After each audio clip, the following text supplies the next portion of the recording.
High বন্ধুরা, চলো আজকে চলে এসেছি একটা নতুন রেসিপি নিয়ে, শসা আর আলুর তরকারি। প্রথমে আমি কড়াইটা বসিয়ে নিলাম। কড়াইয়ের মধ্যে আমি একটু তেল দিয়ে দিয়েছি। তেল দিয়ে দেওয়ার পরে আমি একটু কালো জিরে দিয়ে দিলাম। শসা আর আলুটা আমি আগেই কেটে নিয়েছিলাম।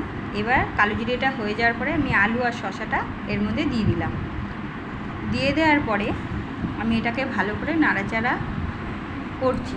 করার পর দেখো, একটু নাড়াচাড়া করার পরে আমি এর মধ্যে প্রথমেই তোমরা হলুদ আর নুনটা দিয়ে দিও না, একটুখানি নাড়াচাড়া করবে। করার পরে দেখবে যে একটুকু মজে এসছে, তারপরে নুন আর একটু হলুদ দিয়ে দেবে। হলুদ দিয়ে দেওয়ার পরে এগুলো একটু ভাজা ভাজা হবে। এই তরকারিটায় বেশি তেল লাগে না, খুব একটা তেল লাগে না, অল্প একটু তেল আর একটু কালো জিরে ফোড়ন দিলেই হয়ে যায়।